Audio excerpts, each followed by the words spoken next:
Hello everyone, welcome to Sreejo kitchen. ఈ రోజు వీడియోలో జొన్న parotta recipe. Breakfast, lunch, dinner ఇట్లా ఎప్పుడైనా తినేసేయచ్చు అనమాట. చాలా టేస్టీగా ఉంటుంది. షుగర్, కొలెస్ట్రాల్, బరువు తగ్గాలనుకుంటునే వాళ్ళకి చాలా మంచి రెసిపీ అనమాట.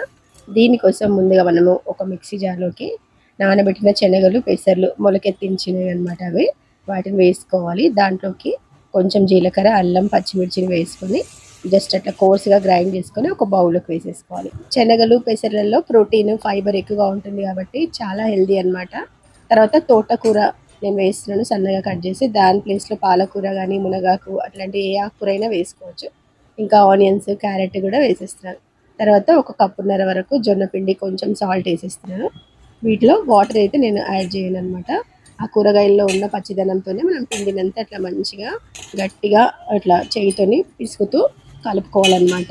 చూస్తున్నారు కదా, మొత్తం మనం చేతితో అట్లా అంటుంటే అది మొత్తం కలిసిపోతుంది. పిండి ఎక్కువ తక్కువ అయ్యేది చూసుకొని వేసుకోవాలన్నమాట. మనము ఇక్కడైతే కరెక్ట్గా సరిపోయింది పిండి. కొంచెం లూజ్ అనిపిస్తే ఇంకొంచెం పిండి యాడ్ చేసుకోవాలి.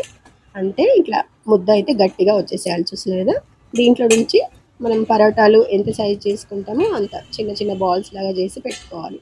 ఇక్కడైతే ఒక 5 బాల్స్ వరకు వచ్చేసినాయి. వీటిని పక్కన పెట్టేసుకొని దీన్ని మనం పీట పైన చేసుకోవచ్చు, లేదా ఈజీగా ఎట్లా చేసుకోవాలంటే ఇక్కడ నేను ఈకో బేక్ పేపర్తో చేస్తున్నాను అనమాట. దీనిపైన చాలా ఈజీగా చేసేసుకోవచ్చు. ఎవరైనా జొన్న రొట్టెలు, నార్మల్ జొన్న రొట్టెలు కూడా చేసుకోవచ్చు. దీనిపైన కొంచెం ఆయిల్ అప్లై చేసేసి ఇప్పుడు ఆ ముద్దను దానిపైన పెట్టి చేతితో జస్ట్ అట్లా ప్రెస్ చేసినామంటే సన్నగా వచ్చేస్తుంది. దీనిపైన నేను కొన్ని నువ్వులు వేస్తున్నాను. అది ఆప్షనల్ అనమాట. జస్ట్ అట్లా చూడడానికి బాగుంటుంది, ఇంకా హెల్త్కి కూడా మంచిది కాబట్టి వేసి చేసేస్తాను. చూస్తున్నారు కదా, జొన్న రొట్టె ఎంత మంచిగా రౌండ్గా వచ్చిందో. ఇప్పుడు ప్యాన్ వేడైన తర్వాత దానిపైన వేసేసి జస్ట్ పేపర్ని ఇట్లా తీసేసి సరిపోతుంది. ఇక్కడ కూడా అతుక్కుపోదు అనమాట, నీట్గా వచ్చేస్తుంది. ఇప్పుడు 2 సైడ్స్ మంచిగా దాన్ని కాల్చేయాలి. పైనుంచి కొంచెం ఆయిల్ కానీ నెయ్యి కానీ అప్లై చేసుకుంటే టేస్ట్ బాగుంటుంది అనమాట. ప్లెయిన్గా కూడా తినొచ్చు, మనకి టేస్ట్ అంత డిఫరెంట్ ఏం తెలియదు. జస్ట్ పిల్లల కోసం అయితే నెయ్యి, నూనె అట్లా అప్లై చేసుకోవచ్చు. వెయిట్ లాస్ జర్నీలో ఉన్న వాళ్ళు కానీ, షుగర్ కంట్రోల్ కావాలనుకున్న వాళ్ళు కానీ ఆయిల్ లేకుండా తినండి, చాలా మంచిది అనమాట. టేస్ట్ కూడా బాగుంటాయి.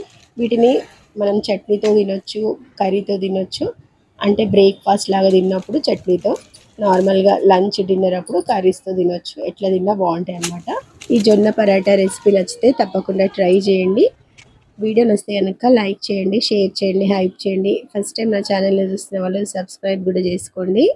ఇక్కడ వరకు వీడియో చూసిన వాళ్ళందరికీ చాలా చాలా థ్యాంక్స్. మళ్ళీ ఇంకొక మంచి వీడియోతో మేము ముందుకు వచ్చేస్తాను. అంతవరకు బాయ్ బాయ్.